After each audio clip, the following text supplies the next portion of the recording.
Good evening, everyone. I want to welcome everybody to our fifth annual Traveling with a Disability presentation and discussion. My name is Brandon Heinrich. I'm one of the co-coordinators of Downstate New York ADAPT's Accessibility Working Group and Transportation Equity Working Group. For those of you who do not know what Downstate New York ADAPT or ADAPT is a grassroots disability volunteer organization that strives to improve the lives of people in the community, living in the community. We help people to stay out of nursing homes and go into the community and stay in the community, and we fight for their rights. So we'll get into more about that later, but I'd like to start with a little bit of housekeeping for everybody. I want to first of all welcome everybody and thank you all for joining us. This is, as I said, the fifth Traveling with a Disability presentation. We've been doing this since 2021, and it is truly an honor to do these presentations every year and these discussions. Just a quick couple of housekeeping items. We are live streaming and recording the presentation, so if you ask a question or participate, you will be either live streamed or recorded, or both, and available for viewing, but that's just how that's going to be. I'll give a brief description of myself. I'm a white male, black hair, blue eyes, sitting in front of my computer at my desk with a coffee cup next to me, which needs to be put away. But I thank all of you for joining us. If you are interested in asking any questions, this is your opportunity to do that will come. You can definitely ask our presenters any questions or participate in your own way. So I'd like to just give an idea of how to do that. We don't have any phone users right now, but if they do come in, I will repeat it. If you would like to raise your hand, if you're on a computer and you're using JAWS, Alt-Y will raise and lower your hand. To mute and unmute will be Alt-A. To do that on the phone, the iPhone or the Android, if you go to the bottom of the screen, and you'll get the reaction button, and you can raise your hand from there. There's also, obviously, on a Mac, you do Option Y to raise and lower your hand, and Option A to unmute and mute yourselves. So without further ado, I'd like to get into our discussion. We have two fantastic speakers to start us off, Jessica De La Rosa and Jose Hernandez. And they're going to discuss their experiences traveling with disabilities, and now they have an additional situation going on. They're a baby, and so we're going to turn it over to Jessica and Jose, whoever's going to start, and take it away.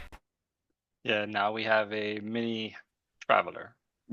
Um, my name is Jose Hernandez.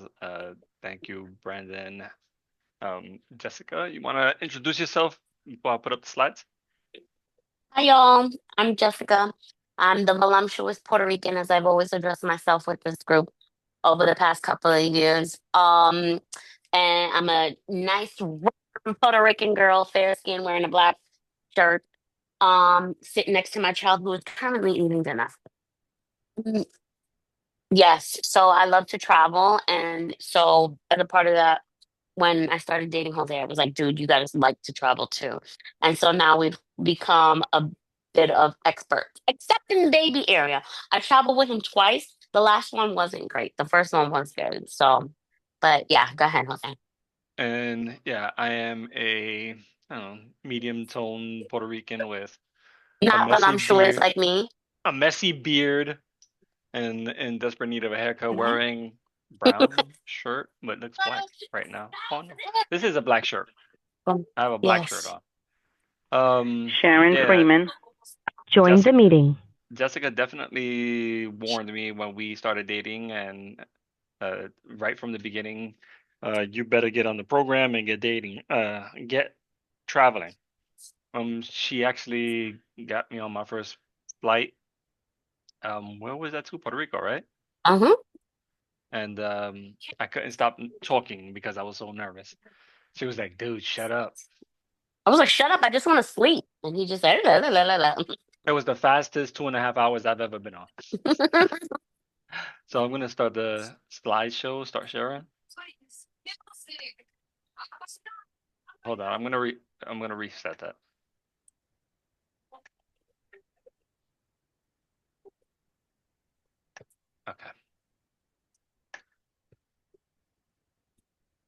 Um, those who can see it, can you guys see the slideshow? Can you see Yes, it? Jose. Yes. Yes, we can. All right. So, Jessica, you want to do this? Yeah. This slide is a picture of me and my doggie, who I recently lost this year, my little girl. But yes, so it basically says, I love to travel. I've been to so many places. I went to Haiti, Canada, Bahamas, of course, throughout the United States. And yeah, the other stuff is irrelevant now.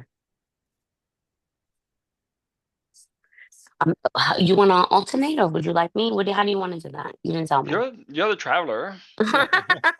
Okay, so my first side is on airplane travel. So I try to be as prepared as possible. I remember when I got Jose on his first flight, I was just like, I got to make sure everything goes smoothly. Otherwise, oh God, do you hear him saying Dada? He sees No. you. Oh, okay. Um, I was like, I have to make sure that this trip goes off nice and smooth. Otherwise, I'll never fly again. So yes, Joseph. So when you're preparing to fly, it's so much harder now since COVID, but it's important to avoid any layovers, especially if you have any equipment you're traveling with, because it just makes the risk of that stuff getting lost greater. Um, you also want to make sure that you purchase your ticket on the cargo side of the plane, just so you can see everything coming in and out, especially your wheelchair. I usually take this opportunity to record the process, in case anything does happen. I have it, and I can say, "You see, I saw what you did." And also make sure when you are returning, you have transportation with enough ample time from the time it takes to get off the plane to get to the baggage claim. Yeah, sometimes that can take quite some time, and you have to take into account sometimes delays. So yeah, make sure you give yourself enough time because the last time I picked up Jessica at the airport from North Carolina, the plane landed and they didn't bring her wheelchair to her for an hour later. But you'll share a little bit more about that experience in a little while.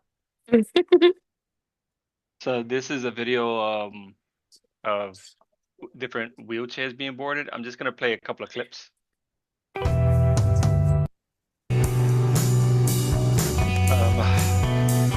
So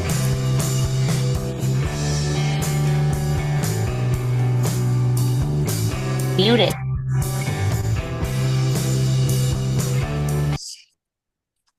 So Yeah.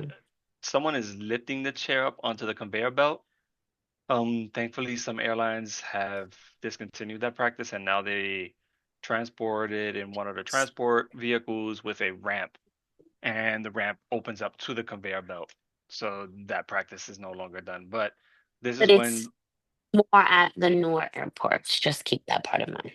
yeah, it depends on where you're going. Also, if you're traveling international, you don't know what policies they're using. But this is why Jessica says to get your seats on the cargo side of the plane. This way, you can see this process in action, and if anything is damaged, you can quickly report it. So I'm going to go on to the next slide.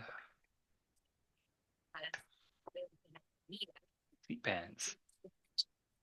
Okay, so and a lot of this is a wheelchair user, because that's what I am. I am a wheelchair user. So this one here, I make a sign. I try to make it as limited as possible, but I kind of get to the point where I'm watching you. Here's the number if you can't figure this out. I also included a picture of the lever that you push up and down to either freewheel my chair to push it, or to have it on drive through the joystick, which I don't typically allow. I usually cover up my joystick, but you'll see that in another slide. But I just give, my name. This is how you do it. I highlight the spot, and I put my phone number. And in some instances, depending on where you're flying to, you might want to save space for maybe some Spanish because a lot of the ground crews are Spanish speaking individuals, but not all. Having it in multiple languages sometimes helps. So, well, as you can see, people with disabilities, and some of you might know, we don't travel light. And as for myself, I definitely don't travel light. I travel with my motorized wheelchair, shower chair, and a bunch of medical equipment. Now, this has changed though, which I have discovered in the last 2 years now, it seems. Um, Pictured here, we have the shower chair assembled, and then the other picture is the shower chair in the suitcase. So that bag, what, weighs about 80 pounds, right? about 60, 70 pounds, yeah. And it travels for free. Recently, luggage, it didn't matter if, let's say, you had a wheelchair charger um in your suitcase with your clothes, that went as medical equipment. That no longer counts. Now it is exclusively medical equipment, only flies for free. So Oh, if you have a bag that goes, that you're traveling with medical equipment, make sure that you separate that, um, because that bag is free. But if you combine it with your personal stuff, they actually ask you to open it and they'll go through it at baggage or when you check in. You was people gonna ab say something, no, Jessica? just people abusing it as always. And I was just gonna say, Hoyer lift and wheelchair travel is also permitted. Well, I shouldn't say like your regular at home can't fold Hoyer lift, but like travel Hoyer lifts, and chairs can also travel for free. Yeah, because when we went to Puerto Rico, not only did we take that that shower chair, we took that Hoyer lift that's in the picture right there. I don't think we took the sliding board. I don't It think so might either. it might have been in the suitcase. So this is welcome to the 21st century. Yeah, so this is in the past couple of years have been really great to track your devices and your luggage. I think that's what they were created for your luggage. But it's also super convenient to put it in your chair. Put it in a waterproof case. Attach it to the chair the best way possible. Oh, I wish I had mine. Mine is in a waterproof case with a ring on it. So then you can attach it to the chair in a spot that it won't come off. I also put it in a spot that they can't see so they don't feel inclined to rip it off. Yeah, so there's multiple options. You have the AirTag, you have the Galaxy Smart Tag 2, and you have the Tile, which are basically the same, depending on the device that you're using, Apple, Android. Um, so you can track your package. So if you open up your app and your chair is going to San Diego and you're going to Florida, you have a problem. And at least you can track it. You'll be able to tell them, that you see where it is. Because one time my chair was like, "Where did it go? Vegas," and I was home, and I was just like, "Yeah, that's weird." So anyway, um, so service dogs. A lot of this has changed too. Some airlines want you to fill out a form in advance, so you got to check with like the individual airlines. Um, they do give me a hard time. Have had have given me a hard time about the leash and the dog. They want the dog on the leash, but we don't have to have the dog on the leash, blah blah blah. But when she walks through, obviously I'm not gonna hold her leash, but sometimes I'll take off the harness and all of that so they won't give me a hard time about it. Um, but then they're mad that she didn't have a leash on. But anyway, so to avoid problems, I keep the harness, I keep the leash on, and I have her ID. A lot of the times now they don't even want to see the ID. Towards the end, they didn't care. They cared more about a paper being printed off of their website than they did that.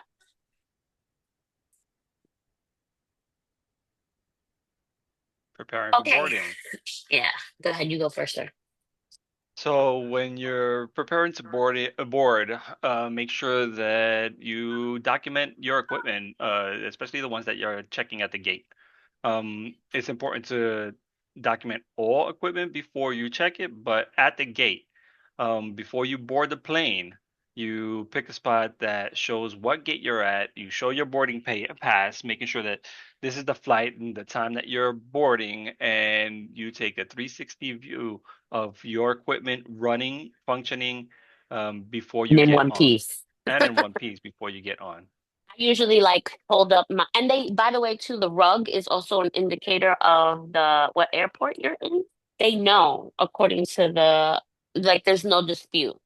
But I hold up my boarding pass and spin slowly and make sure you can see the chair in its entirety. And yeah, just in case. Just in case. I Um, noticed that I think it was Delta. Was it Delta? They started doing the same. They started taking pictures of the chairs and attaching them to some kind of file that it's associated with you. oh yeah, yeah, yeah. They had like a tablet. Mm-hmm. Yeah, and they also took pictures like if I had a scratch or something. Yeah, that Uh, did happen. And then make and sure you secure your gate claim tag to a spot it cannot come off on. And this would also be the time to request an aisle chair if needed.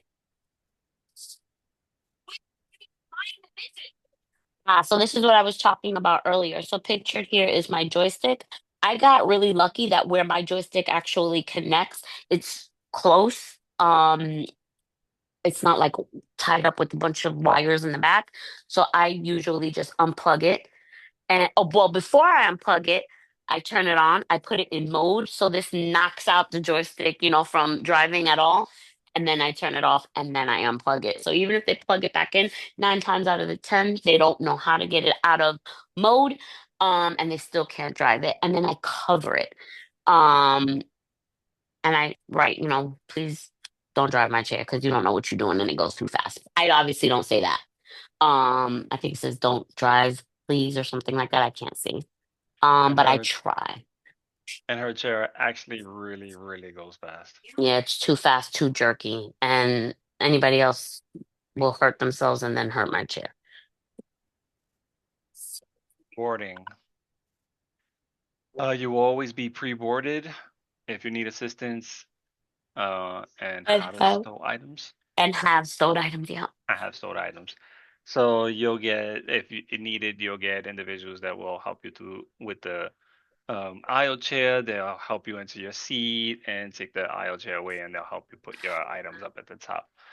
Make sure you take off as much as possible from your chair. So if you have a headrest that comes off, your cushions and leg rests, take those with you and board them on the plane because loose items will get lost in the belly of the plane or on the way from the plane back to you, or from the you to the belly of the plane, and they're not going to claim it. It'll just disappear. Buckle your Mm-hmm. seatbelt so it doesn't drag or get caught on anything. Would you like to add anything? I think that's it. Um, my chair, I have a Send them power chair out. that has a center mount that doesn't come off and it doesn't go all the way back to the chair. And So there's I a came, gap yeah, there's a gap. between his battery and the back of where his leg rests stop. So in order to prevent damage, I devised or thought about a yoga block and put it behind to take up the slack, and then I lowered my chair so that the leg rests are sitting on that is sitting on that yoga block. This way, if there's any impact, the impact is taken up by the entirety of the chair, not just the leg rest. Because if there was a gap between there, and let's say a piece of luggage, slid during takeoff or landing, it has the potential of using that empty space in the back to just break it, which would suck. Yep. Deboarding. So this is where I got screwed. Can I say screwed? I said it twice, so too bad. This year with our son, when we landed, I waited a little while, but not long, and they tried to get me off the plane, and I was like, "Is my chair there?" And they said no. And then I was like, "Okay, well, I can't get off the plane, and so my chair's there. I have my son. It's just he and I right now, and I can't hold him on a small aisle chair. I just don't have the balance for that." Shortly after that, they said, "Oh, your chair's here," and I was like, "Okay, cool." And usually I ask, "What color is it?" And I didn't for whatever reason. But anyway, I get in the aisle chair, I'm holding our son, and lo and behold, it's just a regular, stupid chair from the airline. And I lost it. They wouldn't let me back on the plane. I was trying to explain to them. I said, "You don't understand. I'm physically not safe holding my child, and they were like, "You're safer here than you are on the plane." Make that make sense. Anyway, it turned into a whole thing. I was on that thing for about 45 minutes. I almost peed my pants because I physically can't get up and use the bathroom on the plane. Um, and for longer flights, they do have an aisle chair, but at the time, Joseph had just started walking and I didn't feel comfortable, even using the aisle chair at that time. What do I do with him when the bathroom is already small and the chair takes up the whole bathroom? It was a whole thing. Anyway, so I was like real close to peeing my pants and it was a nightmare and I felt nobody would help me. I felt dehumanized, I guess. Um, the flight attendants, I'm like saying, "Can you help me? I feel scared." And because life is life now and my time is taken up a lot with Joseph and other things, I didn't even report it. And I hate that I didn't report it and it eats me alive till this day, especially now talking about it. Because somebody should have paid for it. Um, I don't mean literally like paid me something for it. I just mean like should have been disciplined for it. But anyway, so that is an example of what I mean by making sure that your chair is outside the door. If you're someone like me or Jose that physically doesn't have the balance to sit on an aisle chair for more than your seat to your seat, you know? And then at that time is also the time to check your chair for any damage. The minute you leave the airport, you can just put your toe out the door. They will no longer cover any damages. Now, recently, and I don't know a lot about this, but I heard now they've actually there's some law or something that was put in place that now they're not going to cover damages. I don't know how true that is. I know very little. I shouldn't have said it out loud, but I heard whispers about it. And so you and I should go look that up. Definitely. What she's talking about is the current administration has put a stop or a pause to the Biden era air carrier um, access acts. I think it would strengthen the ones that were already in place. Um, we as advocates should continue to advocate for those um, laws to be implemented so that people with disabilities don't get discriminated against when they're traveling via air. Uh, Red Cap service. On the phone. Oh yeah, that's the people that help you, through the security and all that. Actually, we should have took that part out because I don't think they take money anymore. I don't think they're allowed to take money anymore. But I'm not 100% sure. But anyway, they help you go through. You don't have to wait on any lines and all that fun stuff. And I mean, depending on who it is, you offer them a few bucks and you get through smoother. Jessica's Um, mother, she usually travels by herself. She has severe CP, and when she gets off the plane, they help her from the plane to the baggage claim to the vehicle. So um, I usually give them a couple dollars for all that help because it yeah. is a lot of work. Red Cap service also applies to traveling on train and other services as well. They usually help you navigate, and for instance, in the Amtrak here in New York, you go to the Red Cap service, and when your train arrives, they help you to the actual track because there's so many tracks, you can end up at a few different ones, and you want to get on your train first.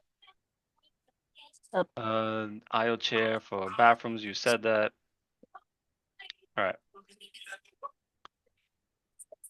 Preparing for your Preparing for destination. audition. Uh-huh. This is a picture of me in Toronto. That was a lot of fun. Um, so you got to scout, accessibility stuff. So you check out your hotel, explain your physical needs, and you can request pictures of the potential rooms. Sometimes people are a little about it, but if you say, it's really important for your stay or whatever, they're usually really nice. Um, When we went to Puerto Rico, the guy actually went up and sent us a video of he that was room. great. So that Yeah, was great. Yeah. And like a lot of the frames are boxed frames. So like the legs of the Hoyer lift can't get underneath. So if you're bringing a Hoyer lift and you need that feature, that's something you might want to know too. So that way you don't get there and you're surprised you can't use your Hoyer lift properly. You can also ask them to remove things from the room. We had them remove like a chair, a couple of chairs and coffee table. It's like we don't need that. So they Mhm. took it out the room, no problem. Made everything. It made it a lot more accessible. So yeah, this is me, Mayim, in actually Puerto Rico, and this uh room didn't have a box spring. It had a box spring, so we couldn't fit the Hoyer lift underneath. So to transfer, I needed to use the corner of the bed, but still had fun. Oh, research transportation. So Puerto Rico, although a U.S. territory, doesn't have the most robust transportation system. So what I did to get uh, accessible transportation there, I looked up the cruises, and since we were going to the San Juan, which is a cruise destination, if they have a cruise landing there, they must have accessible transportation for the people who land there. So I chartered the accessible bus. It wasn't too expensive, and it took me and Jessica, two power chair users, from the airport to our hotel room. And Hmm. thankfully, around San Juan, we could either roll there or take their actual public transportation. They have a bus that is accessible. Hmm. But There's also other places that has paratransit, Boston, Miami. Their paratransit rules are different. Because New York City, we have 24/7 um bus, train. So because our transit system is 24 hours, so is the paratransit, but that does not apply in Miami or Boston. So you're limited to the hours, their windows. However, you can take your accessory from here, switch it to over there on a guest pass. uh, Um, go ahead. when traveling to certain places, Canada, Washington, D.C. are examples of places that have very accessible subway stations. Toronto's trains were great. They were open gangway, and the entire platform was accessible to people with disabilities. It Go was Andy amazing. Byford. Mhm. So, yep, I was talking about the shuttles. I mean, the cruises and their shuttles. This is me sitting in the shuttle with Jessica taking a picture. They could even take you to different places. Um, if you didn't feel comfortable using their public transportation, but it costs more. Um, If you yeah. don't have access to, travel equipment, like we have the Hoyer lift, there's other places locally, like other organizations, like United Spinal in Puerto Rico. They could have probably hooked us up with somebody who could have let us borrow a Hoyer lift on our stay, or a medical supply place there. They also rent out a lot of this type of equipment. When you guys went on the cruise, didn't they rent out A a manual chair. a manual wheelchair to get them around the excursions when they went on the cruise? Mm-hmm. And it's great to try to do certain research.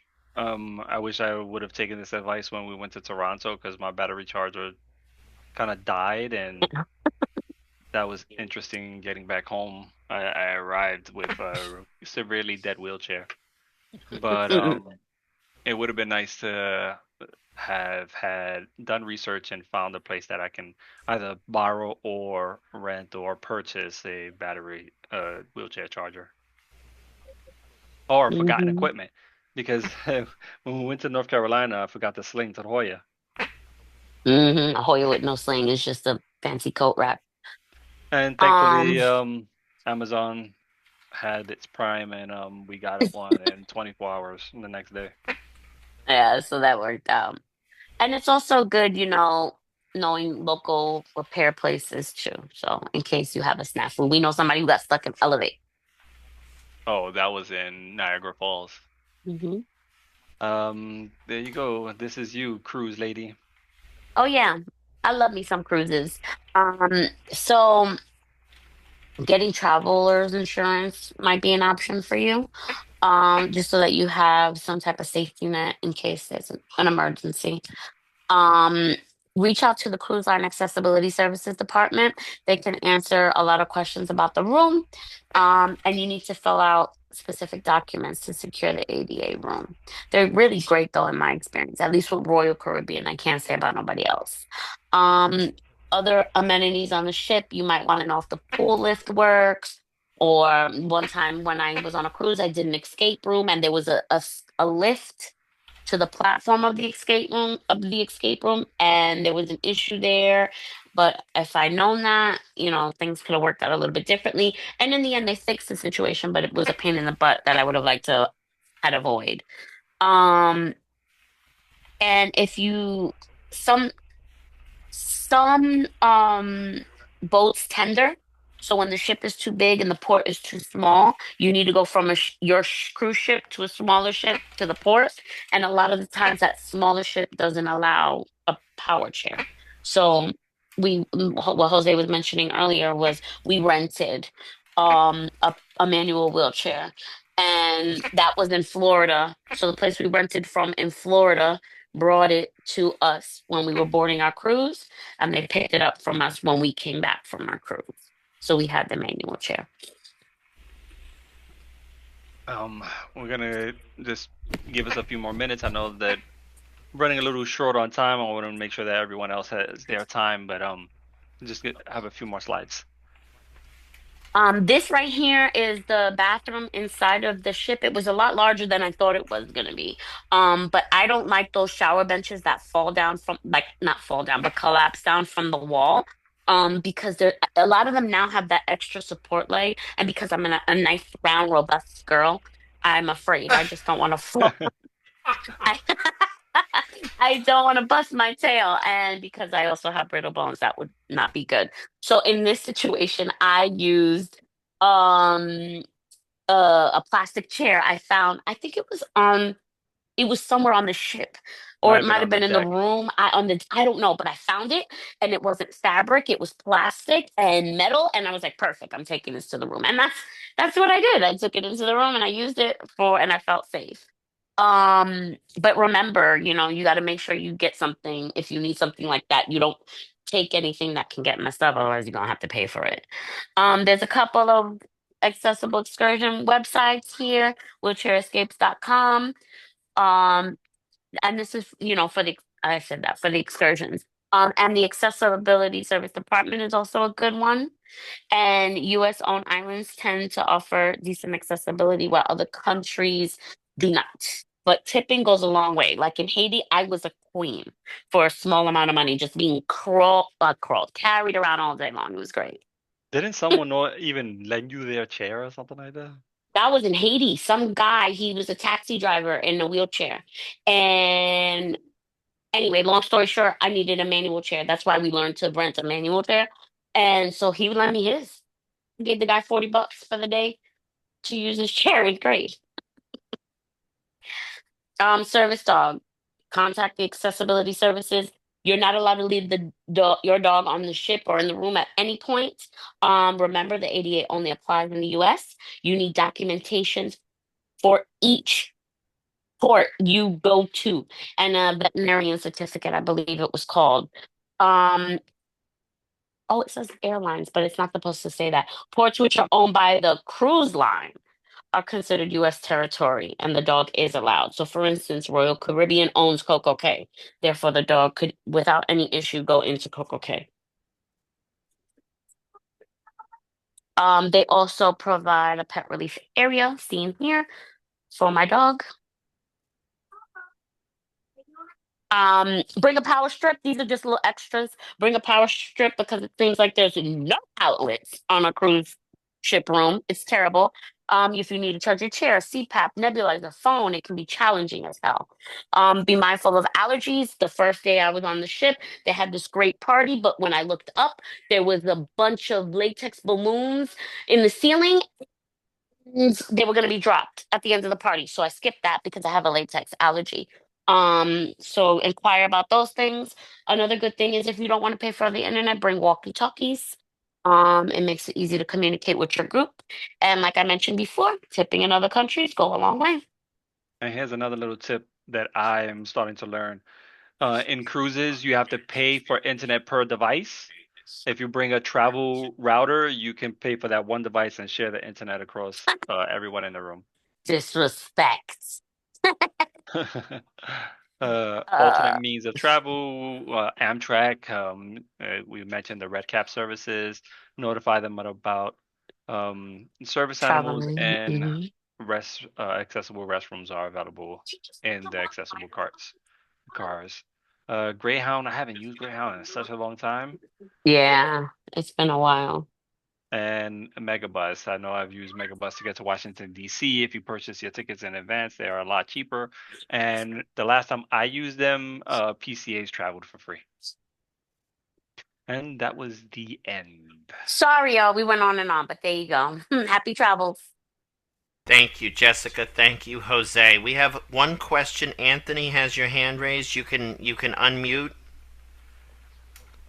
But we really do want to try to hold all questions until the end. But Anthony, go ahead. Jessica and Jose, thank you so much for sharing. I just wanted to ask you guys, what are some apps that you might use for accessible travel? Like, do you recommend like Trivago or hotels.com? Like, what do you guys use to travel? Like, what apps? You mean to like look for the places? Yes. Yeah, so like for different, it all depends. They all have, an accessibility checklist, but I still tend not to trust them because they are a generalist. Recently we went to Syracuse, and when doing research, I was canvassing all of the uh, apps like booking.com and even the just the regular Google. At the end of the day, I uh, went to the actual hotel website to make sure that the accessibility was made there. And they're the best experts to tell you, because it can say that it has an ADA room with a roll-in shower, but it may not. It may be an ADA room with a tub. Mm-hmm. So I know things have changed, but there's definitely apps out there. I just haven't used many of them.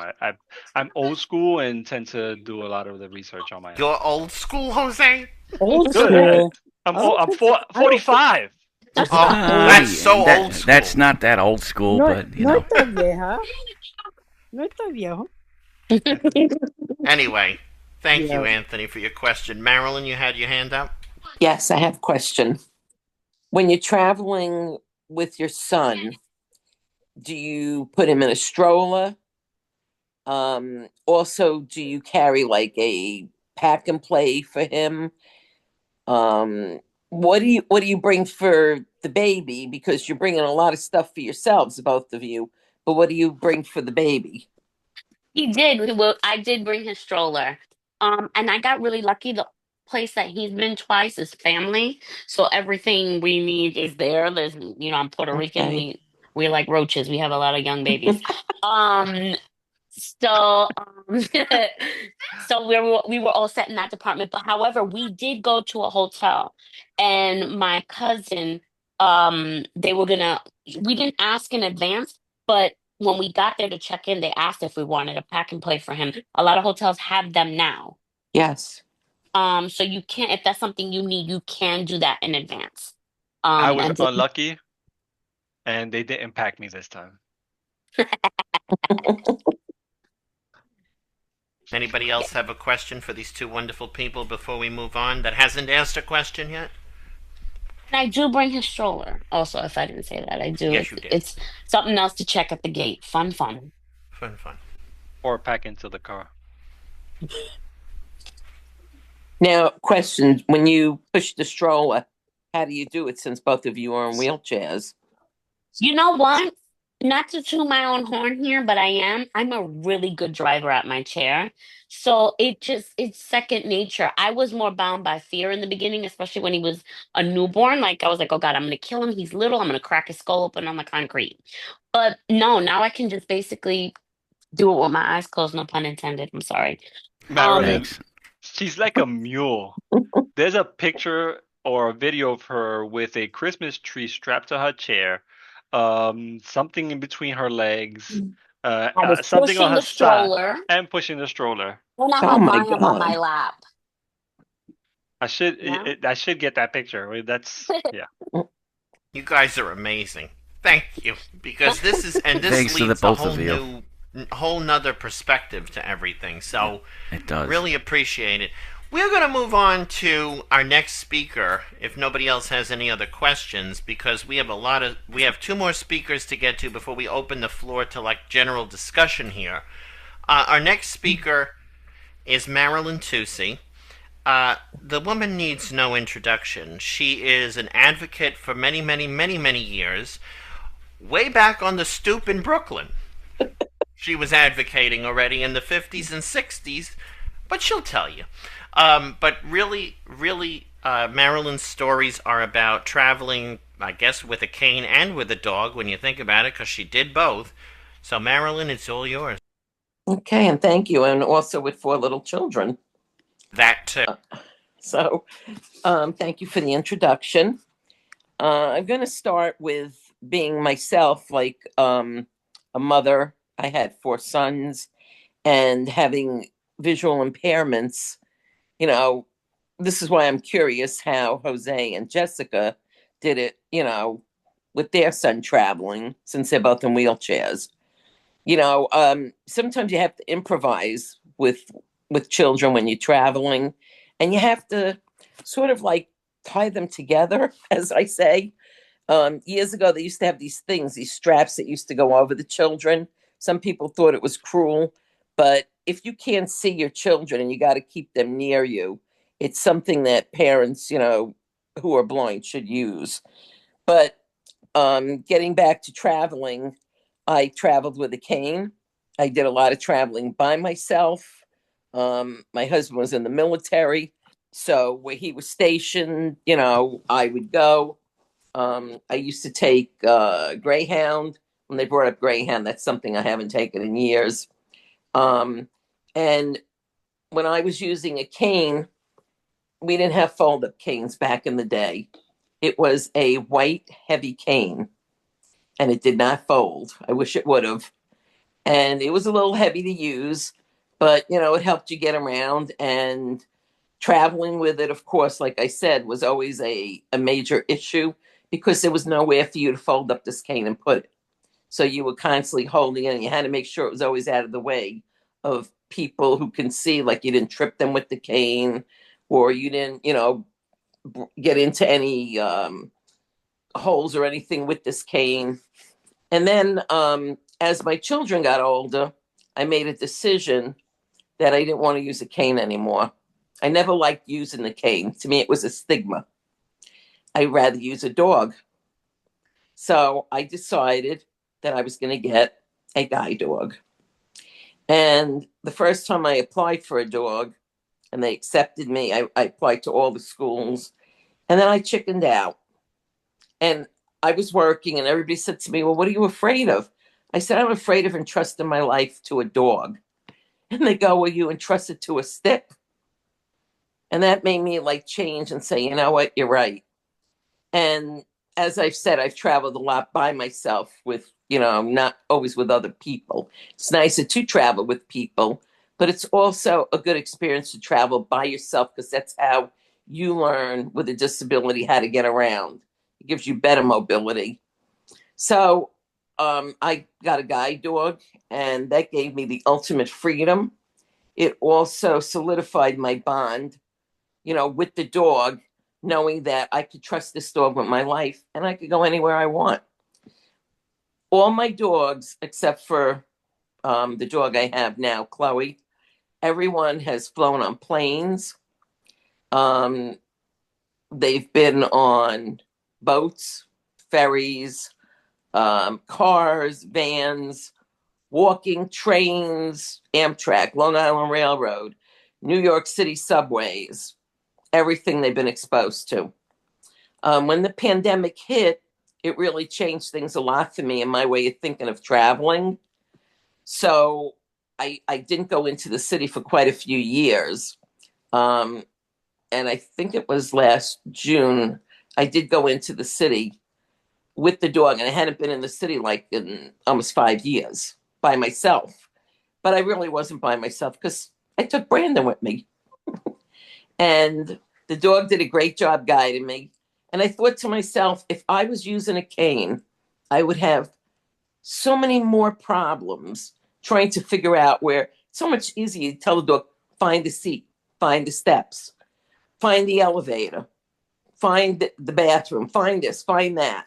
The find command is wonderful with the dogs. It really, like I said, enables you to move more freely because with the cane, you're always figuring out where am I. That's my outlook, not everybody else's. So some of the stories I can tell is when I was in Florida with two guide dogs ago, with my guide dog Anna, I was with a friend and we stayed at the Villages for 7 days. And everything went smooth. Everywhere I went in Florida, no problems with the dog. Flying there, no problems with the dog. Coming home in Orlando at the airport, there was a problem with the dog. Well, it really wasn't a problem with the dog. It was the TSA agents were giving me a hard time. They had asked if I would take the dog's harness off. And I said to them, no, under the law, I said, I don't have to take the harness off. This is a guide dog. And they wouldn't let me through. They were giving me a hard time. And, I know the Carriers Act and I know the laws. Whenever you travel, I always tell people with a disability, know the laws wherever you're going. Going to another country, know their laws. Going to another state, know their laws. Going on a boat, know the law. Going on a plane, know your laws. It's very important. So I knew right away that this was going to be a major issue between me and them. And it was really this woman that started it. She says to me, she said, you have to take that thing off the dog. I said, you mean the harness? I said, no, I don't. And my friend finally said, because she saw that, I wasn't going to budge. She goes, please, I just want to leave. And she goes, please, Meryl, please don't make a big scene. I said, I'm not making the scene. They are, So she said, please just take the dog's harness off so we can get out of here. I said, okay. So I took the harness off, put it on the conveyor belt. And then the woman goes to me, okay, walk through that, what is that called? The security thing. She goes, okay, walk through it. So I walked through it with the dog. And of course, the dog has some metal on its leash and its collar. So the thing went off. And I explained to her what it is. She goes, can you take the collar? I said, no. I said, that I will not do. I need to have control of the dog at all times. So with that, I said, you could wand the dog if you're having a difficult time. Just take the wand and wand the dog. Now, there were 3 men there, but I didn't know there were 3. I only thought there were 2. And I said to one of them, I said, I would like a supervisor to come over because she's harassing me. And they said she is the supervisor. And I said, well, there's somebody above her. So with that, she asked my friend to hold the dog and for me to go back through that security thing. I go back, nothing goes off, no alarms. Now I'm taking the dog back from my friend and I'm trying to get the harness off the conveyor belt when she says to my friend, oh, you'll have to go through that again, the security, because you touched her dog. And I could feel my blood boiling now, trying to compose myself. And my friend went through it, and the woman was still giving me a hard time. And she asked me again to to take something off the dog. And I yelled it, lady, now you're pushing it. I said, you already broken the law a couple of times. I said, you wait till I get back to New York because you are in trouble. So with that, I think they just got tired because they saw I wasn't going to buckle under them, and they let me go through. And I was infuriated by what happened. So when I got back to New York, I contacted, I think it was TSA. I contacted the airlines, and I also contacted the airport. And I told them I want the videos foiled immediately. And they all looked at the videos, and they saw, and they said she was harassing you. Why? They had no clue. Never did nothing. Don't even know the person. But they were reprimanded. They were all demoted. They weren't fired. They were all demoted and retrained, they told me. And usually they don't really tell people that, but they sent me an apology letter, which my agency still has on file.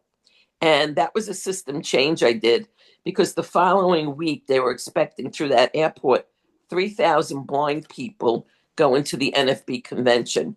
And they definitely didn't want to have any problems with any of them. So, you have to always stand your ground. You can't back off. You try to do it in a nice way and be composed, because I always say you get more with honey than you do with vinegar. But sometimes you got to throw a little bit of the vinegar in these things.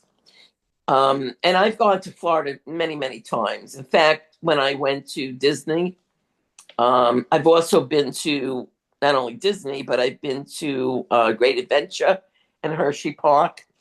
And all my guide dogs have gone on rides with me. Not all the rides, but many of them. And I have pictures of them on some of the rides with me. So they're really good with accessibility with blind people and with blind people with guide dogs. I'm not going to take up too much more time because I know there's other people that have to talk. But does anybody have any questions? Yeah.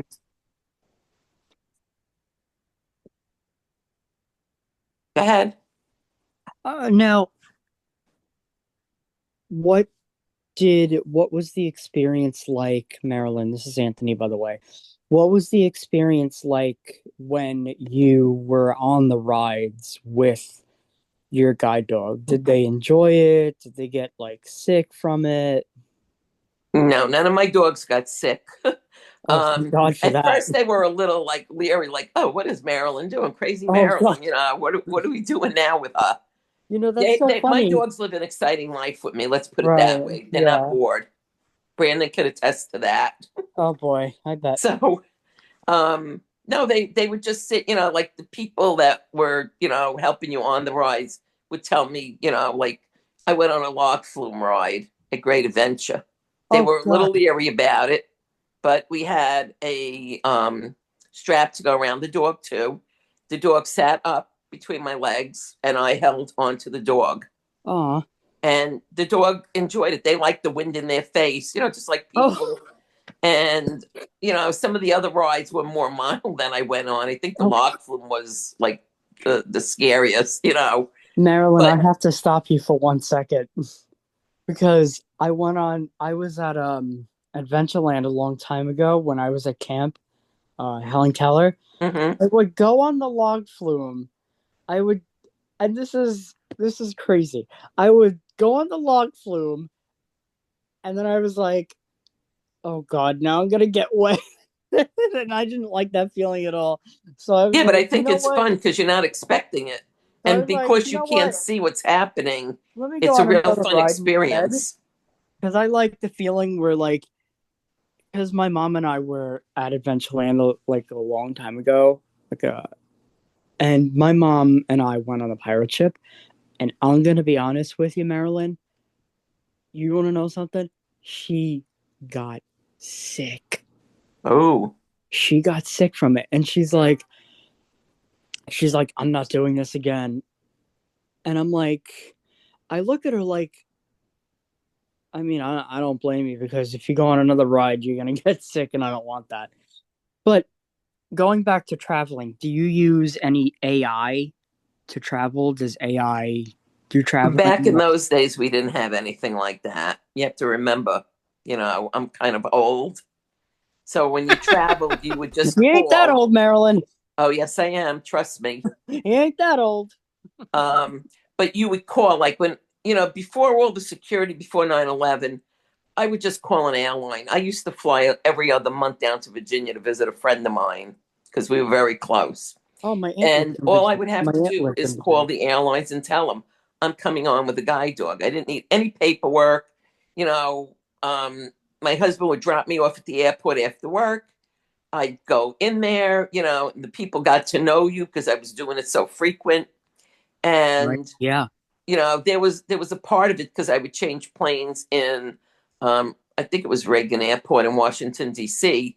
Mm. And they actually, when they saw me, they'd say, "Don't even bring her into the building. Bring her right to the next plane," Oh, because I was God. on this little tram. So people get to know you, and I would tell them, "I'll see you all in 2 months. I'll be back in 2 months." But it's a good experience. And years ago, it wasn't as to me. Now it's become very detailed what you have to do. Even to fly on certain airlines now, you need paperwork for your dog. Like Jessica was saying, you never needed anything like that. You know, um, you have to alert them now. And people that are blind or with disabilities, guide dogs, they always board first, Right. Yep. and the ones with children, board next, and Right. then everybody else You got boards. to bring your kids. And I always tell Spouse. them that I Yeah. would like the bulk seat. It's the biggest seat, floor wise, so the dog could lay there. And when Jessica was talking about like bathrooms and stuff, it's very hard because those bathrooms on the planes are very, very small. Oh, wow. So when I had to use the facilities there, I had to ask the stewardess, "Can you please hold my dog?" You know, So, there's a lot of things that you take into consideration when you have a disability and you are traveling, especially if you're going somewhere by yourself. Of course. Because Of I've course. Yeah. flown to the Carolinas by myself. I went to places, Top Dog Workshop. I didn't know it was sold there the first time I went. And people said, "Who you going with?" I said, "The dog." "You're going by yourself?" And I said, "No, there's thousands of people in the airport." So I said, "I'm going to be with a lot of people." But, sometimes you get people that are afraid to travel by themselves. Of They're not course. sure of themselves. They don't know what to ask, you know. So, They get scared. yeah, it is a scary feeling. I mean, I went to Hawaii with a baby when my husband was stationed, and I used a cane. I had a white cane that didn't fold in an infant. And I flew from here to California, and I decided I was going to take a tour of California. Never been to California, and I Mm. just happened to hook up with this nice taxi driver. And I said, "If I pay you, would you take me to San Francisco?" And he's like, "San Francisco's not around the corner. You're in LA right now." I said, "Yes, but I am going to Oakland to fly out of Oakland. So he decided, "Hey, pay me and I'll drive you there." But this was years ago. Like I said, things were a lot different back then. Oh, I bet. But I think traveling was a lot easier than it is now. Right. Yes, definitely. Now, Jessica and Jose, I know you had said something. I'm sorry, Jessica and Jose, I didn't introduce myself. I'm Anthony. But I just wanted to say that when you guys brought up different languages, I speak like many different language, like I bendito, like 20 different languages. So I would be the perfect candidate for translating in whatever language they speak, whether if they speak Japanese, whether if they speak Polish, Italian, or vice versa. I would be the right person to translate.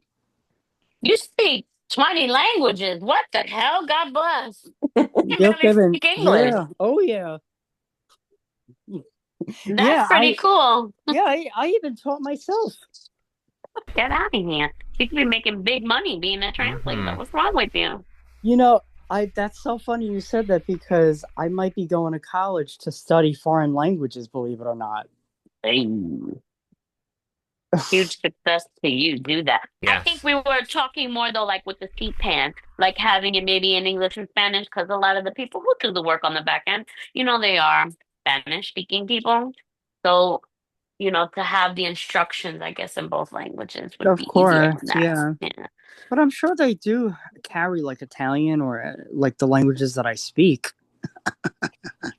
But to read the paper, because that paper goes on the pan. So, like, right. I don't know if they would. I don't know. We're just praying for the best. Yep, fingers crossed. But on another note, I do want to say those were amazing words that you had said. You might as well book the flight ahead of time so you don't. So you're like, oh shoot, I'm gonna miss out on my flight. Like I'm gonna miss out on my opportunity to bring like my suitcase. So might as well do it ahead of time. Well, Anthony, when I pack, my luggage that goes on a plane with me is always full of my dog stuff. Oh, wow. None of my personal things. I own plenty of food for my dog, the dog's heartworm, the dog's flea stuff, brush, comb. And they're like, oh my God, everything is for the dog. I said, yep. And it stays with me. So it's like a portable. Yeah, because sometimes you can call the hotel and ask them if they could have a bag of food delivered. Yeah, but I always like to have enough food, when I'm traveling for the dog. I would say this is for me to snack on the plane, and it is my flea treatment. If I did that, I would bring my Little Bites muffins. But thanks to Amazon has a lot of things like for travel, or like Amazon nowadays is like the best source. Well, this dog I have now, she's been on the ferry. She's been on the Long Island Railroad. She hasn't been that many places. I have her a year already. But hoping maybe next year I might fly again. I'm not sure. To Hawaii.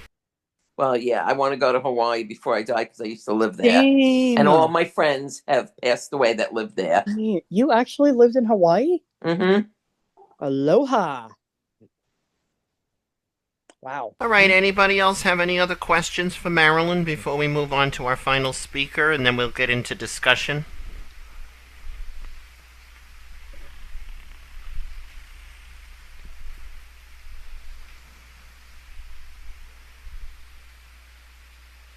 You ask more questions of Marilyn, she could be here for hours talking about everything she's ever done, because this woman's full of stories, that's for sure. Oh, I bet. Now, Jessica, since I'm on Long Island... Anthony, we're going to move on now. Oh, shoot. Okay, our next speaker is Chris Murphy. He is a blind traveler. He's been traveling for years, and he's going to share some of his experiences. Good evening, everyone. My name is Chris Murphy. Thanks for introducing me. Before I talk about those experiences, I'll just give a brief description of myself. I am a half Native American, totally blind individual sitting in my bedroom using the computer. I'm also one of the co-coordinators for the accessibility working group for Downstate New York ADAPT, and I'm also one of the co-founders of Southern Minnesota ADAPT, and we have partnered with Downstate for this workshop. So, as Brandon said, I have been traveling by myself for many, many years. I started flying alone in 2003, and I remember that first experience flying back from Minnesota, where I live now, and that was without a cell phone, believe it or not, and that was an interesting experience because I couldn't call anybody to tell them where I was, but of course now, all of these years later, I have a cell phone, and it's so much easier to do that. But back then, when I started flying, I was still a minor at that time, so it was a little bit different. You had to be accompanied and all that other stuff. It was a little more nerve-wracking than it is now. All of these years later, it's gotten much easier, but one of the things that I always make sure to do is I always turn up my advocacy radar just a little bit and turn up my repetitive skills a little more when I'm flying, because I always need to make sure that they know, even though it says in my reservation that I need assistance. I always call the airline 24 to 48 hours before, even if it says it in my reservation, just to verify. And even when I get to the airport and I'm checking in at the check-in desk, I will also remind them that I need assistance getting through security to the gate and from the gate to the plane. Because if I don't do that, in my mind, I just always have to make sure that I'm always giving them an additional reminder. Even when I get on the plane, I always remind them just to make sure that I'm covered either way. I want to talk about a couple of experiences that I had over the last couple of years. And the first one is something that I really never expected to happen, but it did, and it ruined a little over a decade of good luck. So in 2023, I was flying to Washington, D.C., and I guess there were some thunderstorms happening in that particular area. So I got an email from my airline an hour or two before I was supposed to depart for the airport, and I live an hour and a half away. So I called the airline and I said, I see an email saying my flight's canceled. No justification as to why. So they said, well, we'll put you on the partner airline. I think I was flying Delta, so I think the partner was American. And I said, okay, that's fine. So they said you should get an email, within a little bit. So I gave you a little more time to get to the airport because I didn't have to leave quite as early. So got all the way to the airport, go to check in, and they were asking for that confirmation number. Well, turns out I never got the email because the flight that I was supposed to be on later that night ended up being full, and I'm calling people standing in the line telling them I'll be in D.C. later that night. Well, that didn't end up happening. So I'm standing there trying to figure out what to do, and I kept asking. So I said I need to be in D.C. either tonight, meaning that Friday night, or Saturday morning, without fail, because I had a meeting I had to go to that weekend. And they said, well, the best we can do is get you, I think it was like a 6:30 flight out of Minneapolis going through Charlotte and then to D.C. So I said, okay, that's fine. Now the next question. I'm an hour and a half away from the airport. It does not make any sense for me to go home. What can you do to, help me out? So they put me up in a hotel. It was the Courtyard by Marriott, right by the airport. And the person that was working there was also legally blind, so she had an idea of what to expect and really did an amazing job making sure that I had what I needed. And the shuttle came on time. I had called them prior to confirm, just to make sure that everything was successful.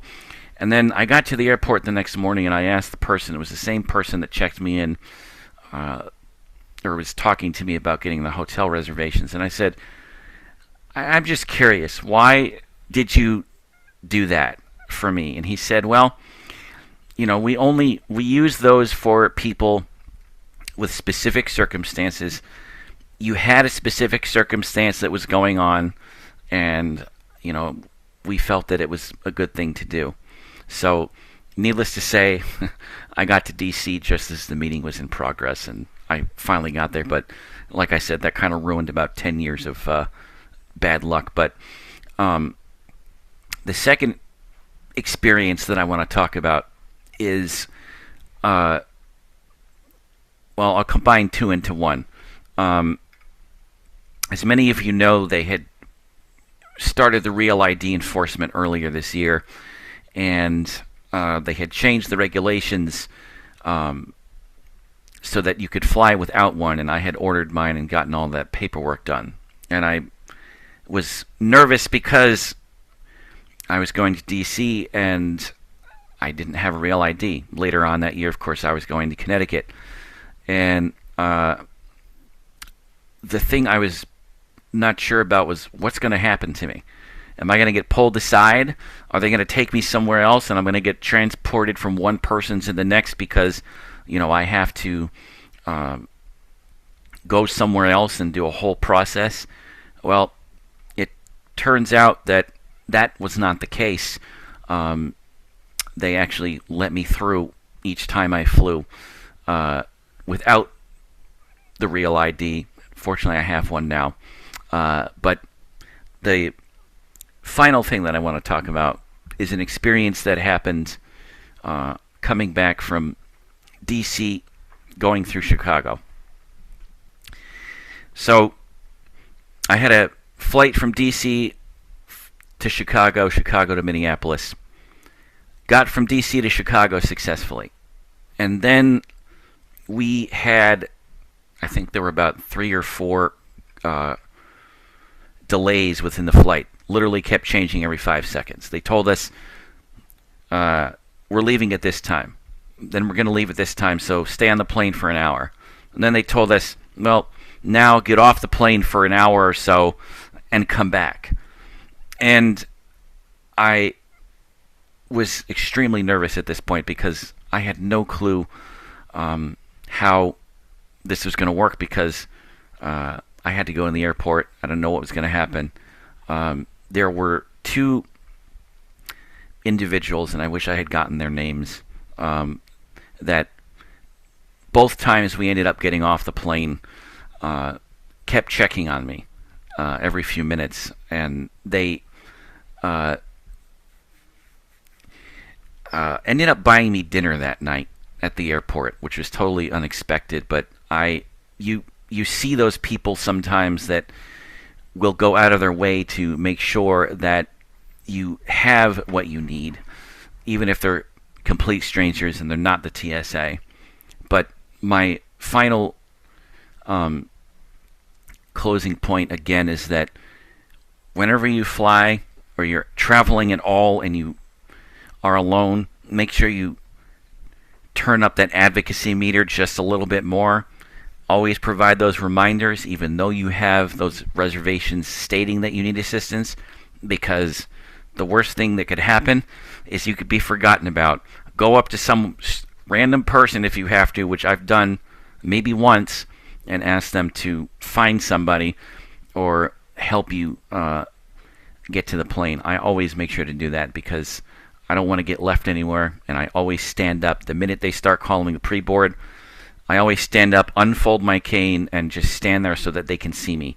And I've been flying so much lately that some of the people know who I am because I travel so much these days. So those are my experiences, and I really haven't had any bad ones of getting stuck anywhere in the middle of winter yet, but we'll see what happens going forward. So thank you for listening to my stories, and I wanted to thank all of you for this great presentation as always. Anybody have questions for Chris? I do. You said that they were strangers that bought you dinner? Yes. They're trying to hit on you.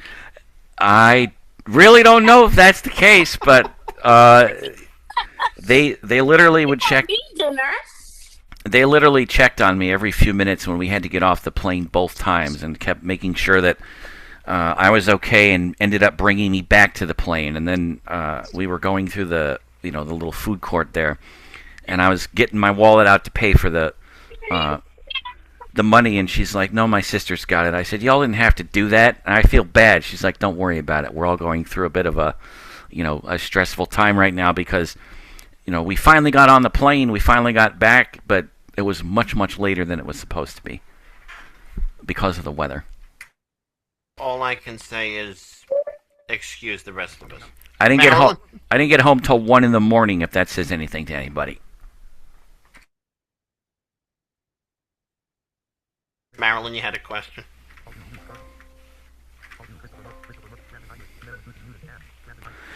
Mute. Uh-oh.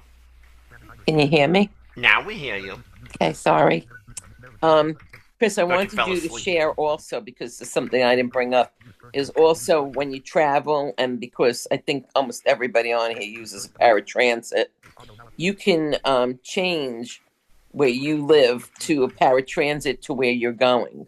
Like, I've been to Florida, so I use the Daytona one. I've been to the Carolinas. I've been to Missouri and things like that. So that's important. And when Chris came down here, I was just going to say that. was it this year? Yeah. Yep. This year, he actually changed his paratransit to ours, and it met him at the Port Jeff Ferry. Mm-hmm. If you want to share about that a little bit. So, And Brandon then we threw him out. Yeah, hey. Brandon, Marilyn, and I and several others got together for a little lunch thing, and we'd been planning this for quite some time. And one of the things that I did was I sent an email to my paratransit and said I want to set up visitor status with SCAT on Long Island to be able to use their services while I'm in New York for a day to go from the ferry to Cheesecake Factory. So they communicated with the county and the bus company. I didn't have to do anything other than wait for verification. So a couple of days before, I called, made the reservation, and the bus picked me and my friend up at the ferry, brought us to the Cheesecake Factory, and we ended up taking the Uber back because it was quicker. But make sure, like as Marilyn said it, I'm going to do this anywhere I go to now that I have paratransit, to transfer those services and get visitor status, because you can use it. Thank you, Chris. Anthony? Marilyn, this is Anthony again. I'm sorry if I didn't bring this up, but do you use since we're both on Long Island, do you use Able Ride? No, I don't. I'm in Suffolk. Neither do I. I was supposed to get it, but unfortunately, with the coronavirus pandemic, it put a huge kibosh on my. Years ago, I did, Anthony, because I have a lot of friends that live in Nassau. And I found out that it was a lot easier and less stress if I just took the Long Island Railroad and went to the town that they're in. And then, years ago, taxis were cheaper too. But either, somebody in their families would pick me up, or I'd meet them somewhere, or we'd meet on the border in Nassau and Suffolk. But also, like their fare is $4 each way. And our fare is $4. So you're talking $16 for a bus ride. And sometimes these bus rides give you a lot of stress. Wow. So to me, it's easier. Hop on the Long Island Railroad. There's less stress involved. Can you imagine? And just go to whatever town you're going to in Nassau. And I even take the train sometimes when I'm meeting friends in different places. I'll just get on the train and say it's a lot easier than using the paratransit. Of course. Because during mobility, when I was at the Institute, New York Institute for Special Ed, we would go over like Able Ride rules. So then I was like, I was thinking, like, as I was doing the lesson, I was like, you know what? Now thinking about it, I think the LIRR is much more beneficial, if you will. If you're going where the railroad takes you. Yes. Like Levittown, where I live, or like anywhere in Nassau, like Seaford, anywhere. That's interesting that you took the LIRR. Yeah, well, like I had a friend in Farming. I had a friend in every town almost. I said to Brad, I know people here. I could get right off, She has friends in high places. But, oh, gosh, do you? And, it's funny, because to me, I found it more convenient to take the Long Island Railroad than to contend with the paratransit. Mm-hmm. Yes. Judy? Yes, my name is Judy, and I'm from New York, and I'm from the Bronx by Yankee Stadium, and I went to the ACB convention, and I got paratransit day, and it was nice and everything like that, and I did have special accommodation on the airplane because I flew from New York to Buffalo, New York, to the ACB convention, and it was nice. But everywhere I go, I always ask for get a visitor's pass there, and also when I go out of the country, I also ask for special accommodation, and I always get that. And so right now, I'm legally blind, but I do go to school, and I have a degree. I'm a retired social worker, but I'm taking computer science because I don't know a whole lot about computers. Judy, I'll be happy to help you with tech. Okay, thank you. Of course. Of course. Anytime. Okay. Where are you located? I'm on Long Island. I'm in Levittown.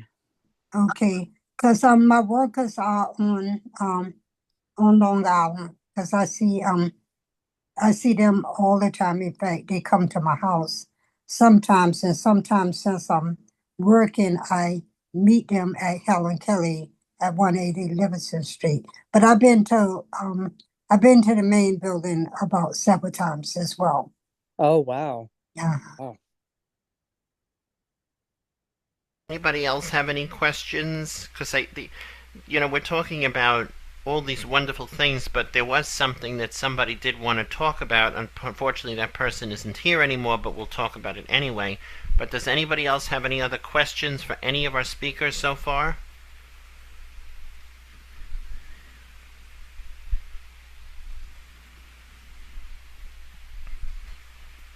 No, not that I know of. Okay, well, two things I want to talk about. And one of these things is very interesting because Marilyn mentioned that we went into the city, into Woodside, Queens on June 5th. And Marilyn comes from a time when you made phone calls to ask questions. Now, Marilyn got more information than I did looking things up by calling these people, even though she kind of didn't, right, Marilyn? Because, you spoke to several different people and nobody knew the answers to anything. But yet, when she made these phone calls, she got a lot of information. She got what she calls to ask questions about certain things rather than looking them up because that is what she's always done. And so it's still important in this day and age to make a phone call and ask a question if you don't know, if you're not comfortable with the information you're finding, to make a phone call. And I think it's still important to do that. And I never realized it, but when she did that, she made me realize, how inquisitive I can be. I ask questions, but certainly not the way she would have done it. So I think that's still, important to make phone calls, to call, but also to look up the information you need so that you have both, pieces of information. In our case, there was track work being done at the train, and she wanted to know, well, why is the next train not for 2 hours? So I looked it up, and it said it.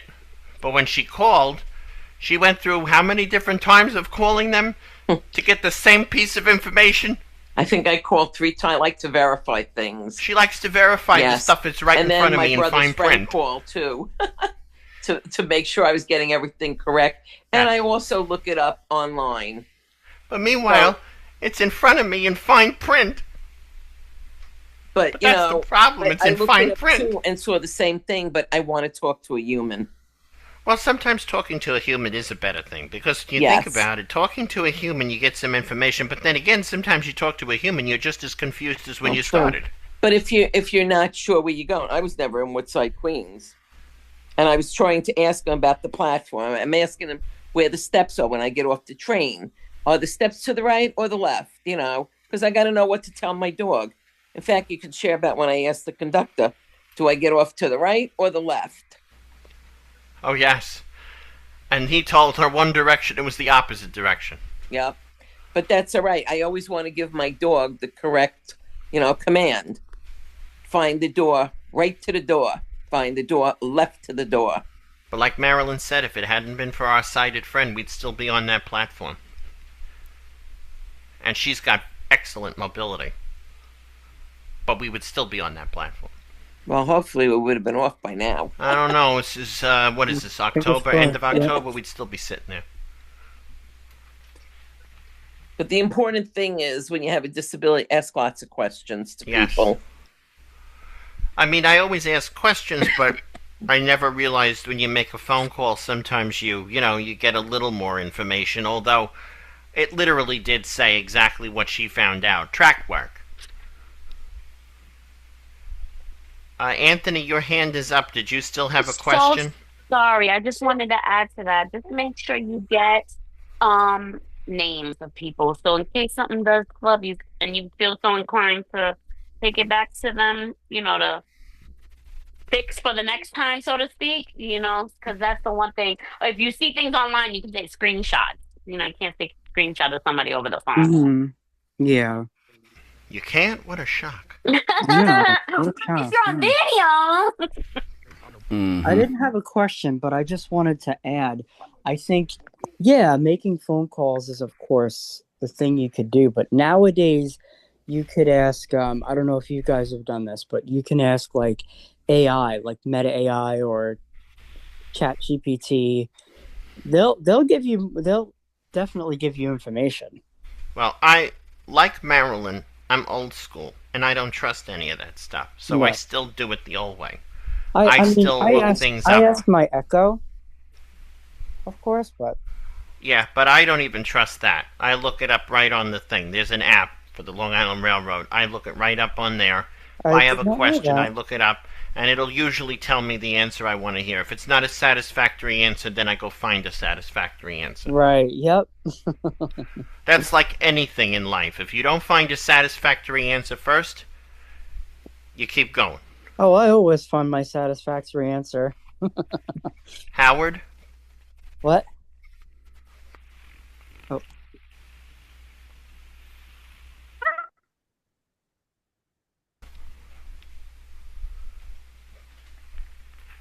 You're muted. I had a question. Hold on 1 second.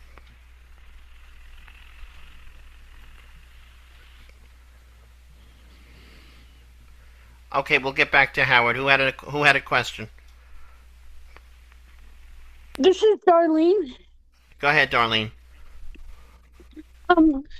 This actually comes in perfect timing because I'm going on a trip tomorrow. I had to ask the hotel about accommodations because I have a tree nut allergy, and we don't always think about asking the places about our allergies as far as the shampoos, soaps, and stuff like that, because I call it going green and clean. But a lot of places are focusing on soaps that are relying on like tree nut type of basis, coconut oil, almond oils. And the person I spoke with was so kind. I mean, it was amazing. So I asked ahead of time, and I got a really, positive response. It's always important to ask questions about whatever it is that you feel is, going to affect you, especially if you have an allergy or something like that. I know one thing I was always taught is when you go to a hotel, ask questions. Don't be afraid to, ask them. Marilyn has always said, if you go to the hotel, ask the front desk to have someone show you where the room, what's in the room and whatnot, where things are in the room. I haven't had to do that only because I've been with people, but when I have the opportunity to be alone, that would come in very handy. I can tell you one experience that just happened to me in September. The room didn't have a toilet paper roll on the little thingy. So I called downstairs and I said I need a roll of toilet paper upstairs. They didn't even have it. I looked everywhere in the room. They did in the bathroom. They didn't have it. So I called downstairs. They said, "Yeah, we didn't put it up there. We have to put it up there." So they brought it upstairs. But do you know they left it in the hallway? Oh, see, that's terrible. Really? That's awful. And they did that because, I have to tell you why they said they did that. They didn't want to disturb me. Did you have a do not disturb outside no, the door? I had just gotten there. So meanwhile, it wasn't that long that it was sitting there. But can you imagine if I hadn't checked, I would have been sitting there. But we were about to go downstairs for dinner. And thank God somebody came upstairs. I don't know, actually, I don't even know why she came upstairs because I was getting ready to head down, but thankfully she did. Oh, she came upstairs to give me something. And when she came up, she said, "Your roll of toilet paper's on the floor." I said, "Are you kidding me?" That's they ridiculous. put it in the hallway outside the door. Well, if you're asking for toilet paper, maybe they thought you like pooped or something and didn't want to knock, and like maybe that's what I would think if you're asking for toilet paper. Now, mind you, the reservation said blind, need assistance. Mm-hmm. So I don't know what happened. No idea. I have no clue. All I know is it was hilarious because I'm sitting there going, well, one of two things would have happened. Either A, they wouldn't have come and I would have called downstairs, or B, what happened and somebody came upstairs. They had to give me something. I forget what it even was. Wasn't important. They came up and gave it to me and they said, "Your toilet paper is outside." I said, I can't even believe I have to call them in the first place to give me a roll of toilet paper. Why didn't you put it there in the first place? Yeah, that's pretty bad. Yeah, and this was a Marriott, terrible. By the way. This was the Renaissance Hotel in Albany. Well, you know my story when they threw out my dog bowl. Yes. When I was up in Albany. Mm-hmm. So we'll get to Howard, who just raised his hand again, and then Tamisha.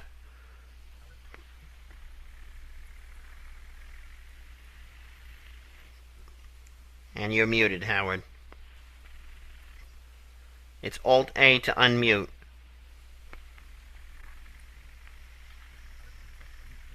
Oh, he's muted. He's unmuted, but we can't hear him.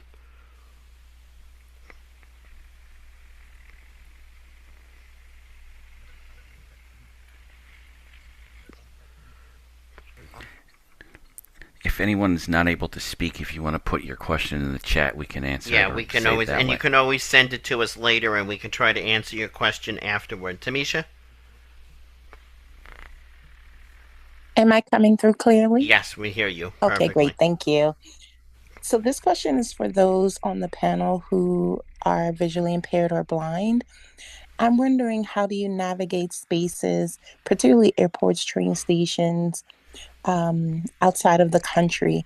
And if there is a language barrier, how do you handle that as well? So I'm an avid traveler. I travel extensively. But the biggest issue that I face with the visual impairment is going into other countries, most of the time smaller countries. But even in Europe, it has happened. And the reception that I get, very different from a more American or more tourist-heavy areas, with them knowing how to assist or support me, whether it's through a train station or an airport terminal. And the accessibility around signage. So if anyone has experience or advice or suggestions on ways to mitigate that, I'd be interested in hearing. And anybody that's not on the panel that is blind that would like to give some perspective, please feel free as well. Yeah, the only place I've been out of the country was Canada. And, I've been on cruises and things like that, but as I said, you have to look up their laws and contact like the airlines there or however you're going there, and and find out, get information, call the hotel where you're staying. If you're meeting friends in another country, ask them for information. But you can look up things online, how they treat visually impaired people or what they offer. Yeah, I've actually never traveled outside of the country other than Canada, so. Yeah, same here, Canada.